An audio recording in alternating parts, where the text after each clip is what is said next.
Welcome to Vitafriends Voices, a podcast brought to you by Vitaflo, where we will share your stories. Each episode will bring you engaging interviews with inspiring individuals who are either living with a protein disorder or are experts at the forefront of their field. The focus of this episode is maternal phenylketonuria, or maternal PKU for short. And our guests here today are Helen, who has PKU, and Steve, her husband. They've gone through 2 pregnancies and will be discussing with us the challenges of pregnancy when you have PKU, how they overcame these challenges, and how Steve was able to support Helen during the different stages. Now, before we dive into today's episode, let me just briefly explain what maternal PKU means. So, maternal PKU refers to a woman with PKU during preconception, pregnancy, and postpartum. Now, without careful dietary management during these stages, it can lead to serious complications for the fetus. However, when managed effectively, the outcomes are similar to that of the general population, and the babies can grow up to live normal, healthy lives. So welcome to the Vitafriends Voices podcast, Helen and Steve. Thank you. Thanks, great to be here. So perhaps before we begin, just tell us a little bit about yourselves. Helen, perhaps if you start. Yeah, sure. So I'm Helen. I'm 40 years old. I'm an occupational therapist, and I have PKU, which was detected on the Guthrie test when I was born. I've subsequently had 3 children, birth children, a set of twins, and another little boy. The twins are now 11, and the little one's 6. And obviously, when I was planning to have children, I had to do the preconception diet and lots of planning, and obviously had Steve by my side the whole time supporting me. So I'm Steve. Been married to Helen for 15 years, but we've been together around 20 years. Obviously, you know, Helen talked about her PKU from when we very first met. But I guess at that point for me, it was a bit unknown because she wasn't on diet at the time. So the journey into sort of maternal PKU was interesting, to say the least. But yeah, look, we've got 3 beautiful boys. So yeah, we're really blessed with a brilliant sort of family life, and you know, as you look back, any sort of thing like that becomes minor when you look back at what it's given us. Yeah. So yeah. Oh, for sure. And I think it's really interesting what you said there before, because what was it like when Helen told you about her PKU? I mean, first off, it didn't mean a great deal. And I can remember having conversations with Helen about being on diet when she was younger, and also talking to Helen's mum, Jill, about it. But it felt quite removed from our daily lives at the time because Helen wasn't on diet. It was really just a story about something that had happened in her childhood to me, really. You know, and I knew that she went up to the National Hospital of Neurology once a year and had a checkup, but that was it really until we decided that we wanted to try for children. Yeah, and I didn't really know what it meant for me in terms of having children. I knew it'd be a bit more complicated, and I used to tell Steve that, and you were quite sweet and used to take the pressure off of me and said, that's okay, if we don't have children, that's fine. But obviously he really did want children. And it wasn't until, like, I didn't know if I'd be able to breastfeed or anything like that. So I really didn't know even what it meant for me, that I knew that I'd have to plan it. And my mum was really good at always drumming that into me, that planning was the key and get advice before you do anything. And we were quite lucky because I got advice, and that's how I got in contact with the National and went to clinics there. But then also someone along the line suggested that you went for some genetic counselling. I did, yeah. So we went up together for that as well, just to see if there's any likelihood that our children would inherit PKU. Yeah. Was that helpful from both of your viewpoints? Yeah, I think so. It was helpful. I'm not sure it would have changed anything in terms of would we still have had children? Yeah, I think we would have. Yeah. Obviously, just really helped you plan for it. Yeah, I think it was helpful to know that I wasn't a carrier. So, yeah, I think it was helpful in that sense. It was reassuring probably more than anything. Like Helen says, I don't think it would have changed everything, but it definitely gave us a level of reassurance, I think. So, yeah, it was worth doing. So that was part of the preconception process then. And what was that like? You said you knew you were going to have to sort of take things differently. Just explain to us what that preconception phase was like. Do you know what? There was a part of it that was really nice because there was a lot of attention. Depends if you like attention, I guess. Apparently I do. But because I was already under the clinic at the National, I was already had relationships with the dietitians there and Dr. Murphy. So when I said we're ready now, we do want to plan to have family, obviously they told me just before you do anything, just let us know. The support started from there and they invited us up to the kitchen and let us sample the foods and the supplements and pick what was best for us. And we did an order. Steve was allowed to try it too. Yeah, that was a real treat. I'd said, as we talked about having children and we talked about Helen going on diet, and I clearly didn't understand the magnitude of the situation. So I said, I'm going to do it with you. Okay. I'm going to really support you here. I'm going to do it with you. And it wasn't until we went to the kitchen and met Francine, who was one of the dietitians, and I started trying the food, and I was like, I'm not doing it with you. I will support you from afar. No, and he really did. It really did support me in any other way apart from actually eating the food that anyone could. So after we'd gone to the kitchen, obviously I put some orders in for the food I might like to try, and obviously did some blood tests, and they looked at what my phenylketonuria levels were at baseline, and I started sort of gradually increasing the amount of supplements I took and also the amount of protein that I wasn't eating. And the less protein I could have from a normal diet, the more I had to rely on the prescription food. So there'd be like pizza bases, fake meat, protein-free pasta, milk, bread, baguettes. They do try to be creative, and sometimes it's the same thing just in a different shape, you know. Okay. And I accessed all of that from my GP, and then the drinks were delivered to me, I believe. And that was a bit of trial and error, and I had to do blood tests twice a week. And this was before I can even think about coming off contraception and we could actually start trying for a baby. And then eventually the levels were at the right range. I'm going to test myself, if I can remember, between 150 and 300. Is it something like that? That the Phe levels have to be in that range for it to be safe for you to conceive a baby. So once they were there and I'd maintained them for 4 weeks, was then able to come off contraception. We were allowed to start trying for a baby, which the first bit took a while to get it for me to be able to maintain it in the safe levels. But once it was there, actually we got in a little routine with it. Yeah. Steve would come home with little treats from work. He knew how to calculate the amount of protein in the normal foods, like from the supermarket, that I was allowed to eat. And as you go through the pregnancy, you start to become really familiar with it. So you'll know how much protein's in each product. And then once I was pregnant, which luckily didn't take too long, I think it was the first month with twins. Wow. We were in a good routine, and I was allowed to, as the babies could start breaking down the protein for themselves, I then could eat a little bit more protein. So I think at the start I was on something like 8 grams of protein a day, and that had to be shared between the 3 meals of the day. And then by the end, that just discounts any sort of meat or fish, by the way, or eggs. Yeah. And then by the time we were at the end of the pregnancy, I think I was on 24 grams of protein a day. Just before we go any further, I'm just going to pick up on the fact that you had genetic screening, yes. Steve. For those listening, that's not necessarily common practice that everyone will get genetic testing because like you actually pointed out there, is it really going to change anything? Is it going to change whether you have a child or not? Probably not. No. Like you said, reassurance was probably the nicest part of that, which is brilliant. And then Helen, you just mentioned there the Phe levels, the range that you have to keep your Phe levels within for pregnancy. So I think you said 150 to 360.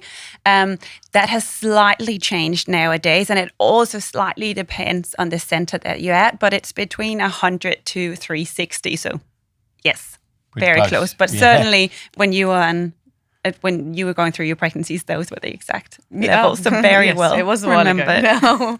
And what were the differences between both of your pregnancies then? Or were they similar? Well, obviously there was twins the first time and a singleton the second time. That came with its own individual challenges. I think I had to have more regular scans with the twins because they were twins and the type of twins. I have to say the consultant I was under thought I was absolutely amazing, because not only was I having twins, I also had PKU, and he just thought I was the most amazing special person in the world. I don't think he quite worded it like that. I think he said I was a weirdo, but Yeah. in the most affectionate way.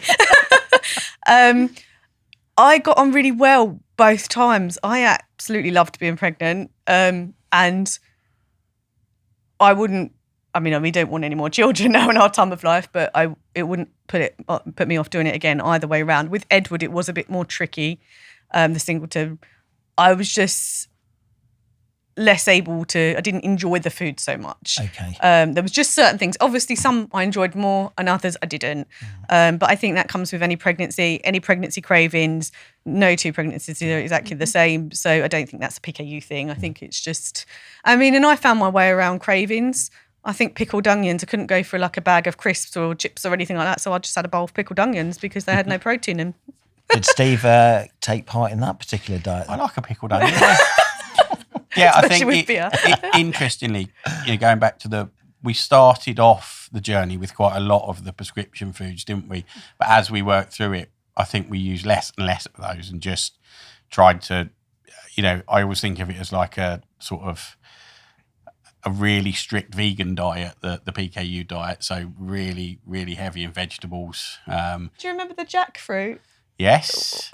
Someone recommended instead of having meat, you might try jackfruit, and we did some interesting.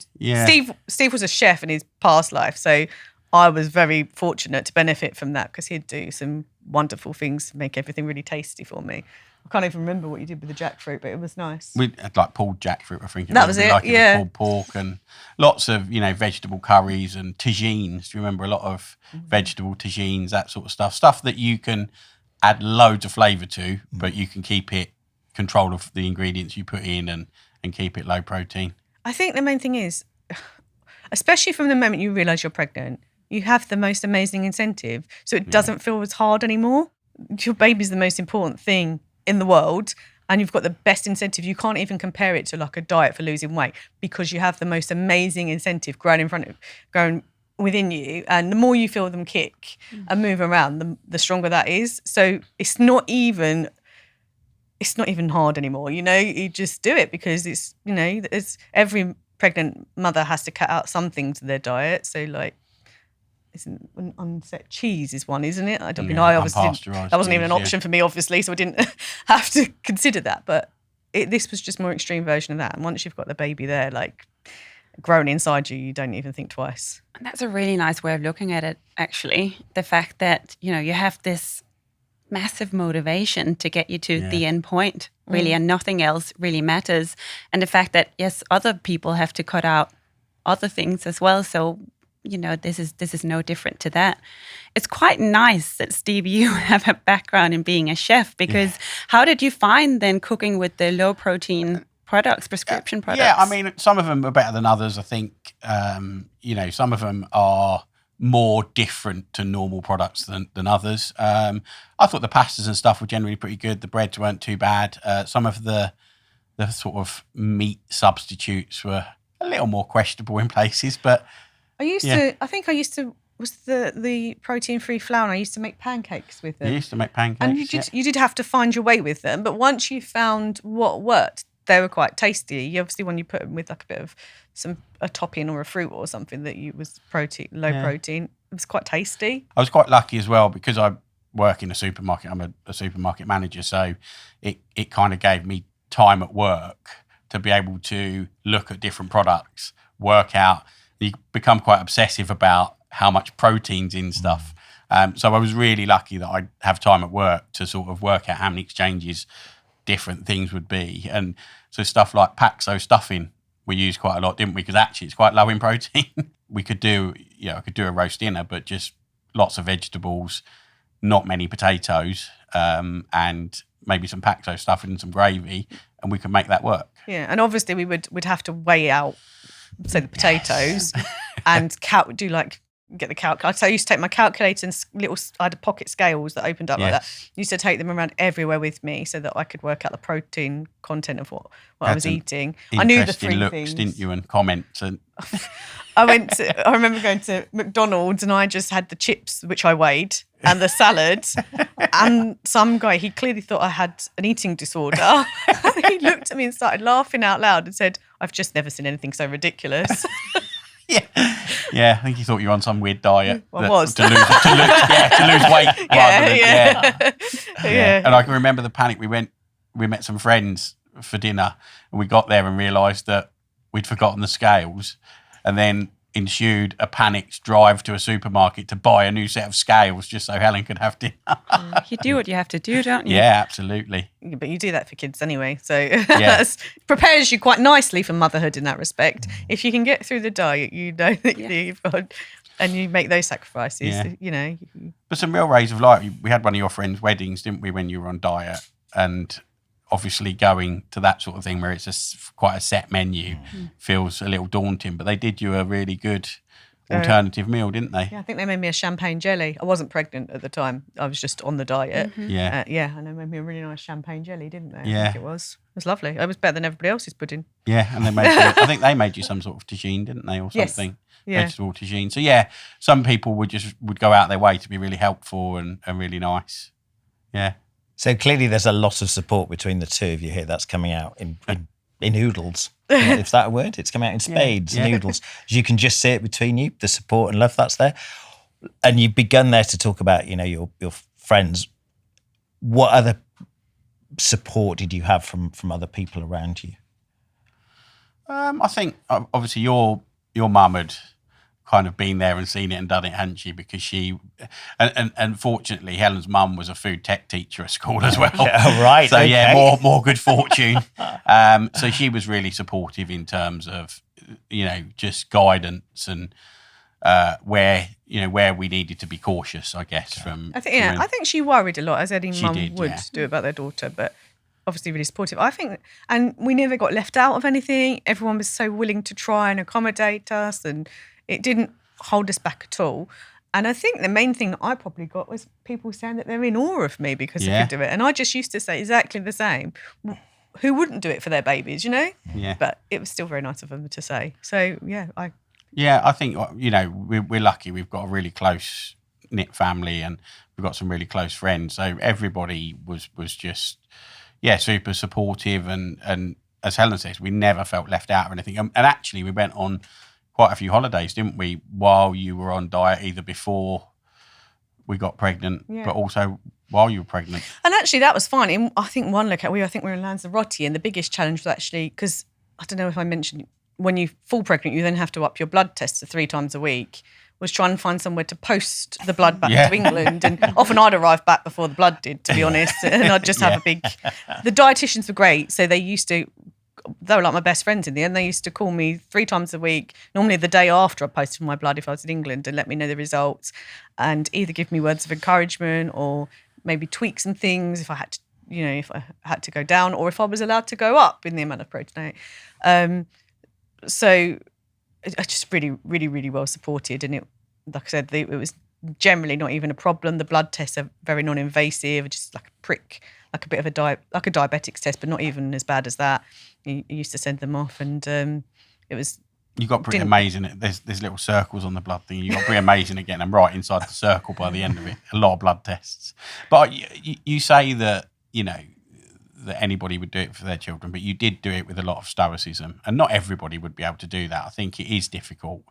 It is a huge lifestyle change, and I think you just dealt with it fantastically, and I don't think you always give yourself credit for the way that you did do it, because you did it with a smile and you did it with happiness, and not everybody would do that, because food's we are foodie people, right? Food's a big part of our lives, so actually to go through that and do it with a smile on your face, I think it was amazing.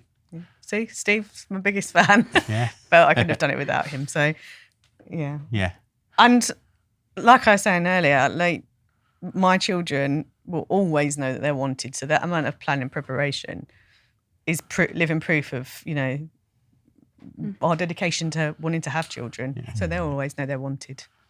Yeah, and I Which I think think's a nice gift. Yeah, and I think, as I said at the beginning, you know, as you look back on it, and it was an adventure. You know, there's always positives you can take out of any situation. It was an adventure, but as you look back on it, it becomes a really, really, really kind of small part and an unimportant part of life as you look at what the end result is. Do you know what I mean? So yeah, there's some sacrifice, and it can feel quite big at the time, but actually, in the grand scheme of life, I think it bonded us because we did it together. We I think very so. much did it together.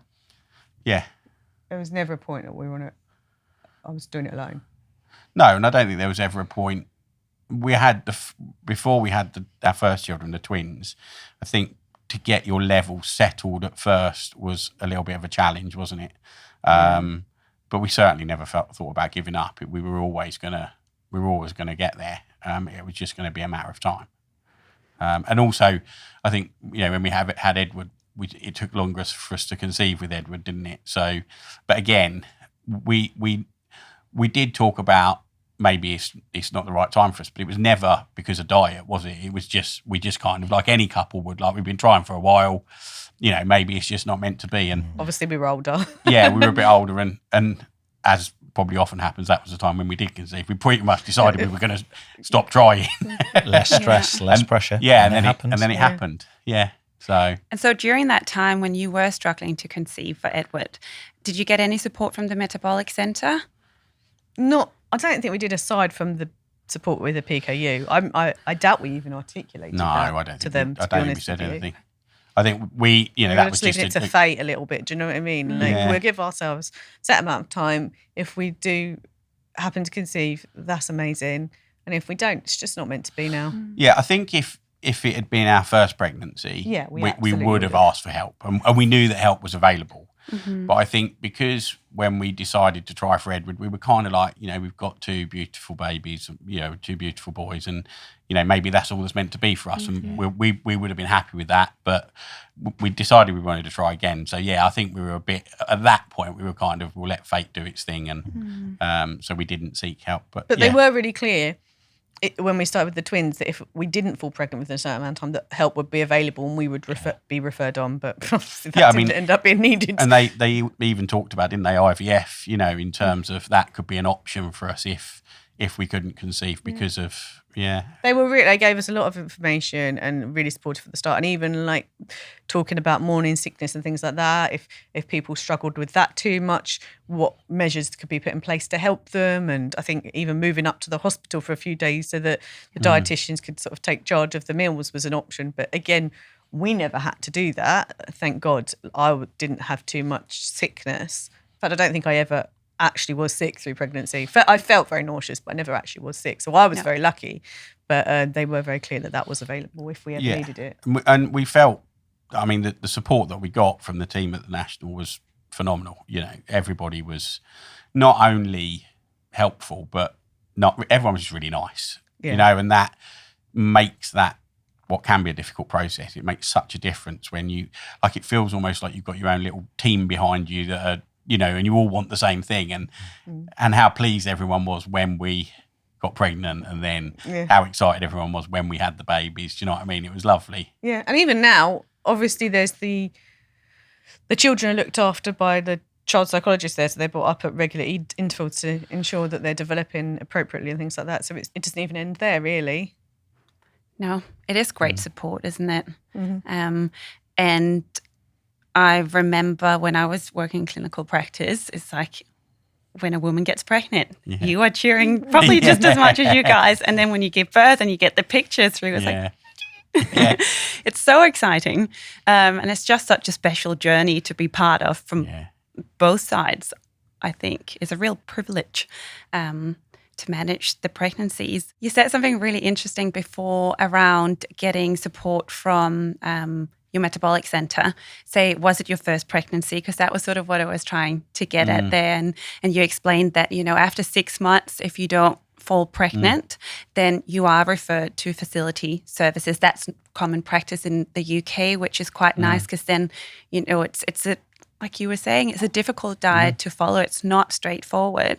And so that's why you get that extra support. And that's the only time I can ever remember thinking, oh God, this is a bit tricky, was before I was pregnant, when we couldn't quite get the levels right to even start trying to have a baby. That's the only time. And we went to Italy, didn't we? And that was, the blood results that we sent back from Italy were not great. So we probably didn't help ourselves in that respect, No, to we be probably honest. didn't. You know, And we I probably think- weren't as au fait as we should have been. And then we went on holiday to make it a little bit more tricky for ourselves. Yeah, and we But camped as well, kind of didn't we? us all So over. yeah, so yeah, I think we did have a little moment of like, maybe we shouldn't have gone. But I mean, it was we got there in the end, didn't we? It was only a week, wasn't it? But it was. And what was the timing amazing of was once you did conceive, I found it really surprising how quickly the protein levels then went back up. Because it felt like when we were trying to get the levels right, we'd started on. Do you mean how much I was allowed to eat? Yeah, how much How more? it So I think we'd started on, say, I don't know, 15 exchanges, or tried 15 exchanges, and then like slowly gotten down to like 8, hadn't we?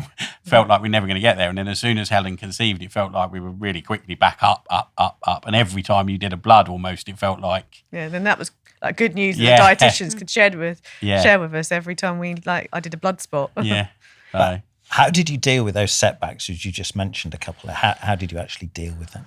I think we just we knew that we would get there. I think. Okay. I think, and don't get me wrong. I think we had a few moments where we were like, actually, this is harder than we probably thought it was going to be. And when you keep going lower and lower on exchanges, it does feel like it's slightly more difficult to, think of things to do. And when you've, as Helen said, you have to, split those exchanges across the meals of the day. You can't just have them all for breakfast. And So just in case people don't know, sorry, they That's might all right. not know, the exchanges are grams of protein.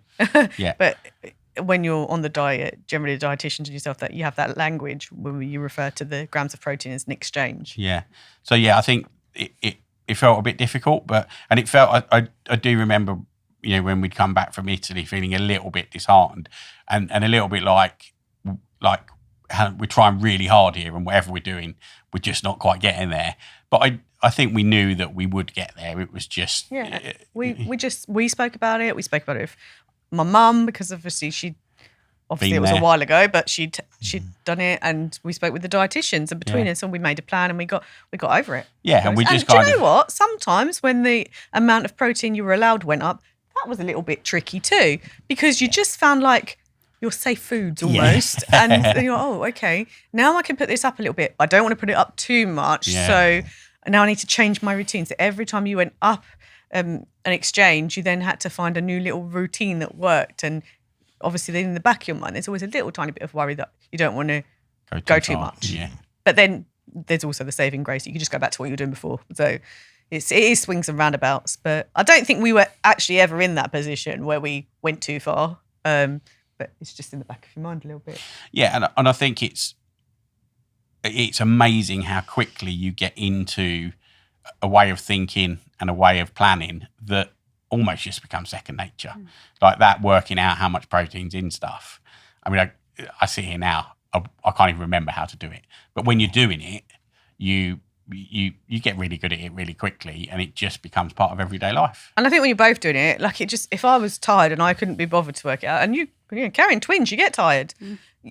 So I'll just say to Steve, Steve, how much is this? Or can you work this out for me? And he would just do it. So when you're in it together, it's a problem shared, Do you think you could have done it on your own? Well, no, because I wouldn't be pregnant. But you never know in this day and age. But I think I could have, but it would have been really, really, really a lot harder. Yeah.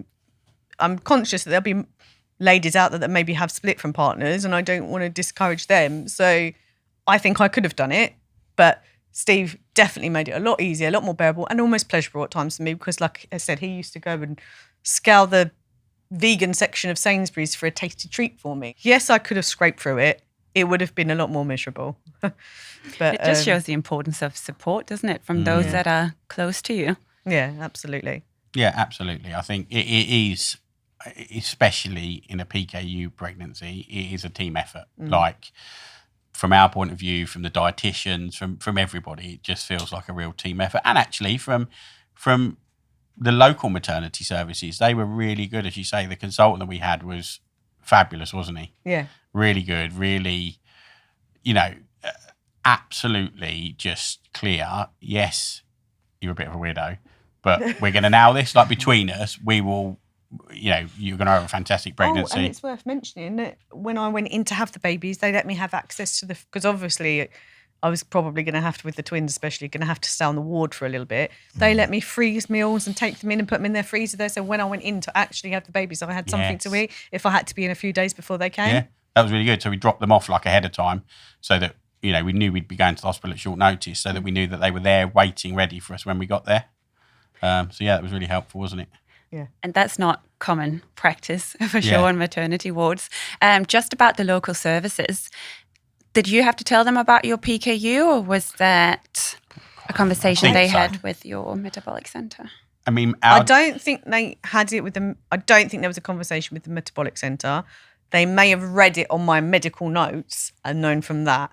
I'm pretty sure that's probably the way it was. Mm-hmm. The consultant I had, and I was under a specific consultant because of the twins as well, he was quite clued up on it, which is quite unusual for people to actually even know about PKU. But he certainly had heard of it. So I think he'd probably read it on my notes, and we had obviously then an open discussion. But I was obviously always prepared to say, I've got PKU every time I needed to. So it was always flagged. And thinking about the trip to the hospital, packing your hospital bag, was there anything very specific in there that you had to take? My drinks. But to be honest, I did. I took a selection of my Vitaflo drinks so that when I was in there, I could still keep taking those. The food was kind of already taken care of, but I did put some like snacks and things.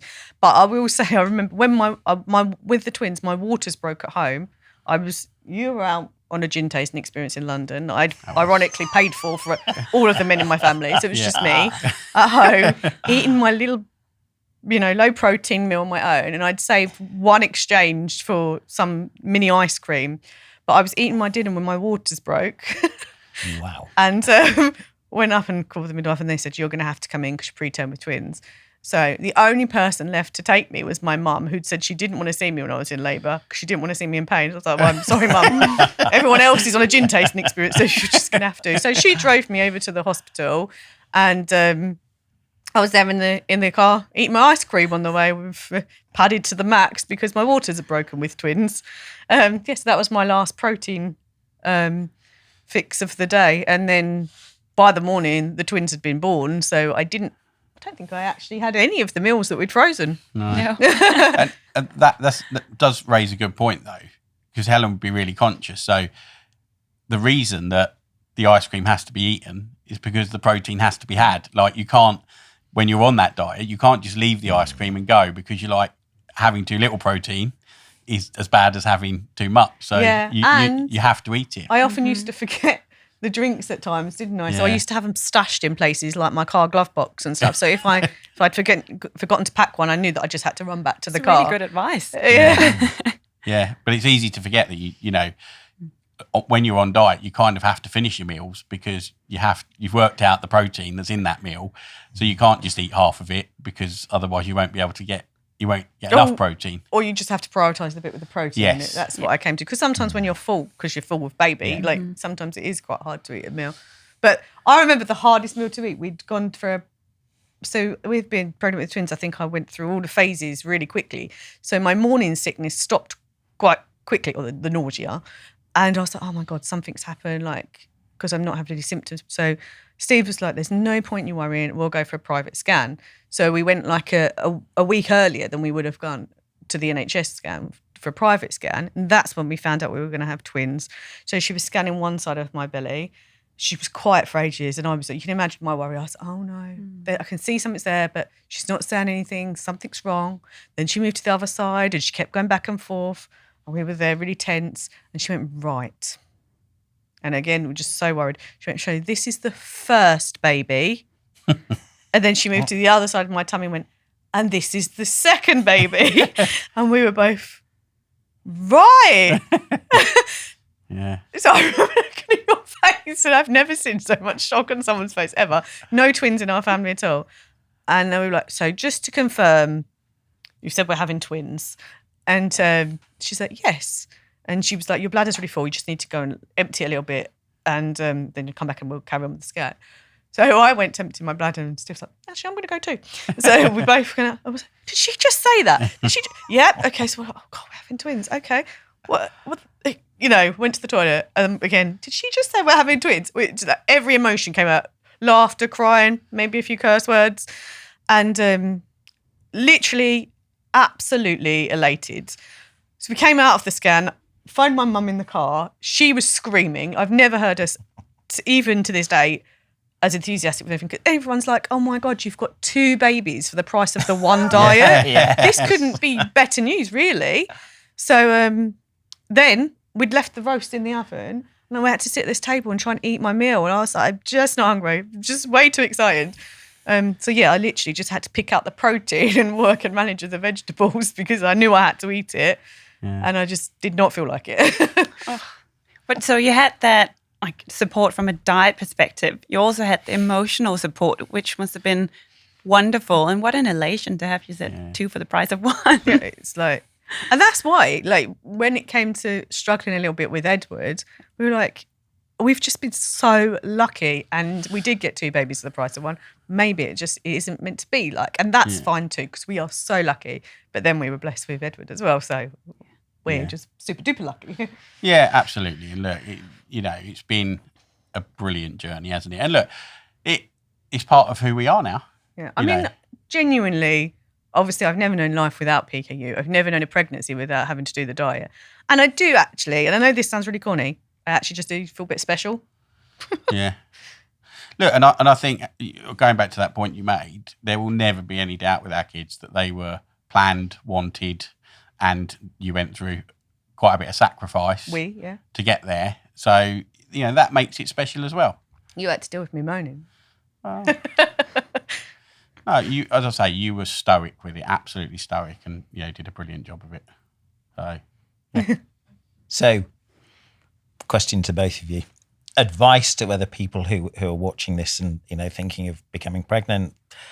What 3 top tips would you give them? Plan it. Okay. Plan it and plan it. No, plan it. Definitely do it. Don't let it put you off. And I'll probably enjoy the ride and embrace it, be as creative as possible. What would you say? Yeah, I agree. The top thing for me would be if it takes a while for you to get there, don't lose heart. You will get there.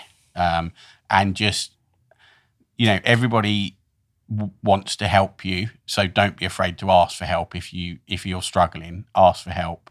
Yeah, and I would agree with Helen. Try to enjoy it. Try to be, and if you do have any sort of enjoyment of cooking, try and embrace that, and just try new things, and try and make it less of a chore and more of a bit of an adventure if you can, because it just makes it easier. And I think, to be honest, we'd gone for some information day at the Tower of London, and we got to try different. We observed a cook and got to try different ways of cooking, and that was really helpful. So I'm sure if anyone liaises with their dietitians, that could be done with them too. And did you know what? We're always here. If anyone ever did want to speak to us, I mean, I know it's a while ago now, we'd always be happy to have a conversation with someone about it. Yeah, and there are some amazing things that you can do now with the a little bit of creativity and using some of the brilliant products that are available. You can make it an experience. The planning bit is 100%. You have to be organised and get yourself a pair of travel scales. And a calculator. Yeah. So you kindly offer... the calculator's on the phone now, I guess. I remember one other thing that was really helpful was like a little ready reckoner that the guys at the National gave us, that was really helpful for working out protein. I remember using it a lot. That whole folder, and I used to take photos of all of the key pages, which had things like the quick exchanges. The folder was brilliant. But I just used to open it. I used to take photos of it on my phone, so because I know I always have my phone, it's much easier than carrying around the folder. But the folder was really helpful. in terms of I could take photos of it and carry it around with me. Yeah, then. to start with, we used that loads. It was like a didn't Bible. We? Yeah. Yeah, it was So really it's good. basically a folder that's got all the information that you could possibly want Yeah. Yeah. when you're going through a pregnancy, and lots right? of pictures of common foods and how Yes. much protein's in them. And yeah, it was really good. Yeah. Weren't there green pages and red pages, I seem to remember as well? So Yeah. stuff. Yeah. Don't have this, do have this, Yeah. don't have sugar-free drinks in the Yeah. main because they all pretty much have aspartame in, Mm-hmm. which people don't realise are phenylketonuria in. Yeah. There's a lot of things to consider. Yeah, definitely. You kindly said there that you would be happy to offer advice to people who might need some. How might our listeners and the people watching today get in touch with you? Or would they do it through, I mean, we're happy with email or phone, but would they Yeah. get that through contacting yourself? I guess you can pass our details on. Yeah, we'd be happy to pass our email address on if anyone wants any help or advice. No problem with that at all. Yeah, so maybe you leave some questions in the comments Yeah. below on our platforms, and then Yeah, we can definitely. direct Yeah, them to you guys. we'll keep an eye on that and answer any questions in there that we can.